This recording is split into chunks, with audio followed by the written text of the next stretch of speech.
Hey, everybody.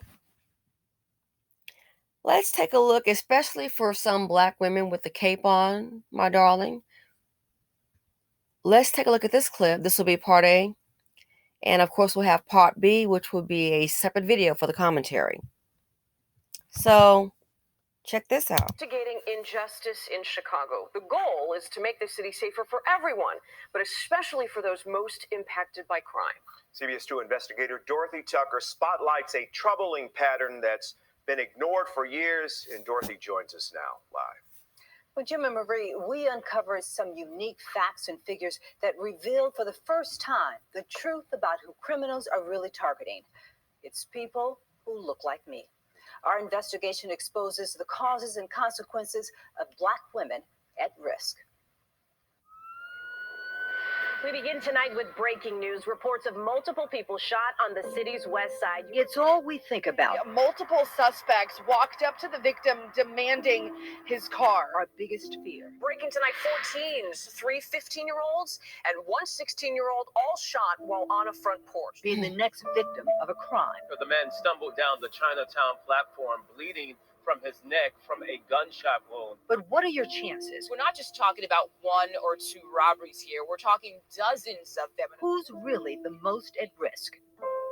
Is it white men, white women, Asians, Hispanics, Black men? No, it's not. It's women who look like Tonia Thomas. It's scary. According to Chicago police crime data for 2022, when you look at all the offenses, count all the victims, Black women are the most at risk. It's not fair. Unfair because that 67,000 means 25% of crime victims are Black women, but they make up only 16% of Chicago's population. And when the CBS 2 investigators kept digging, we discovered even more disturbing data. Black women represented more than a third of kidnappings, 35% of assaults, 38% of batteries, attacked and injured, 40% of rape victims. And let this sink in. Black women are 52% of human trafficking victims. Remember, they're only 16% of the population. To have to navigate through life knowing that you'll potentially become a victim of a crime, primarily because of your race and your gender combined, it's not fair. Thomas survived a rape. This is all the paperwork from the hospital. But she still feels the pain. What happened to me, it won't go away. It happened here, this West Side apartment building, at a friend's party. I did have a couple of drinks, but nothing too crazy. Pictures of a happy, smiling Thomas were taken just minutes before she felt dizzy and went to the bathroom. The police report details the horrors of the criminal sexual assault. I remember being in the bathroom with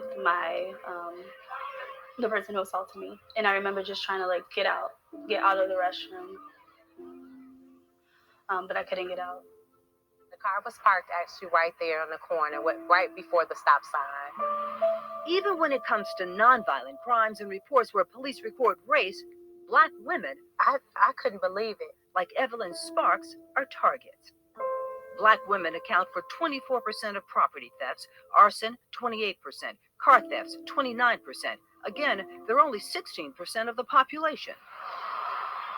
You could see it out the window. A 2019 Kia. I parked there every day. But in less than 10 minutes, it was gone.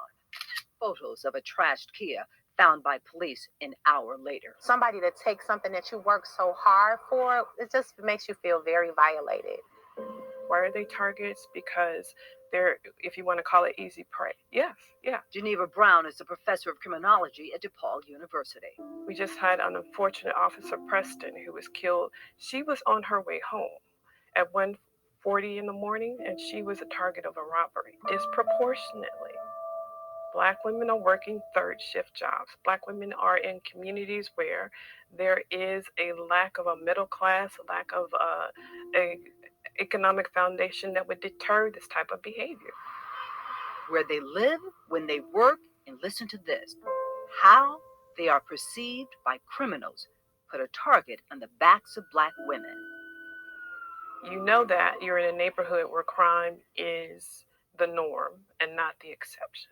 You're in a neighborhood where you know that the police are slow to respond. It creates that atmosphere where, unfortunately, you have people who feel empowered to become bolder or to continue to commit offenses until they're caught. Why does it always have to be me? When do I get a break? When can I have some peace? I hear those words quite often in the work that I do.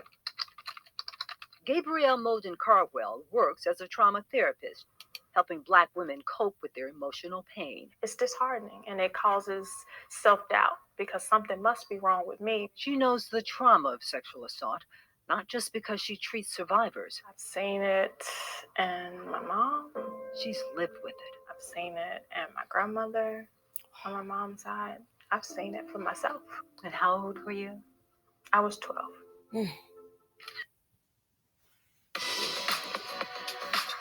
It's your journey. Own every mile in the Hyundai Tucson with America's best. In the year 2000, when this photo of a carefree little girl posed for the camera, masking her torture. It went on for about 6 months or so. I was angry. I was heartbroken. It's very aggravating. Rage keeps me up at night a lot. How long have Black women been overrepresented? The CBS 2 investigators went searching for answers. We looked at every crime, every victim, not just 1 or 2 years, not 3 or 4. We went back 21 years.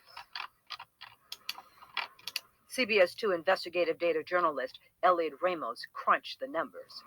The stuff is buried in like statistical reports that come out every year. But it's here, the latest, pages 79 to 81. You got batteries, you got robberies. Ramos combined the crime data by day of week, by location type, with race, sex, and age from police reports. It was surprising at how consistently Black women in particular were over-indexed in relation to the population, like year after year after year. The revelation? Black women have always suffered more than others. A surprising fact?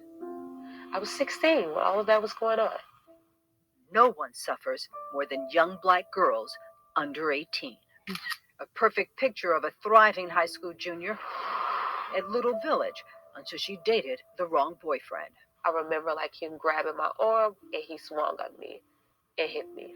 He was very violent. He was very mentally abusive. All of that was very traumatic. From 2001 to 2022, for every white girl attacked and injured, there were 18 Black girls hurt. I decided like I wanted to take some pills. I no longer was getting the A and B's that I wanted. So if my grades began to drop, I felt very burdened. So I no longer wanted to feel burdened. I feel like this is just as bad as the war on drugs, right? Like everything went shut down for that. But what about these crimes? But for Black women disproportionately targeted by crime, there is no special task force, no mayoral commission. We talk about big picture stuff. We talk about, hot topics, but Black female victimization is not a hot topic. And Brown adds, no public outcry to address the core causes. I think that this is a conversation that needs to be had. We've been counting CTA attacks, and this one marks 8 in the past 10 days. As a Black woman walking into the world, Some of the 14 wounded are still in the hospital. every day and knowing there's this high probability that something's going to happen to me when I leave the house. And it's like, do you even leave home? But we have to. We can't, live a life where we're sheltered, but why should we have to? Here's a sad reality. The data shows that Black women are the most victimized group in Chicago, not just this year, but almost every year for the last 2 decades. Now, this is the first in a series of reports. In the future, we'll look at where these crimes are taking place and what might be done to address the problem. Okay, everybody, you saw part A. Please stick around for part B, the commentary.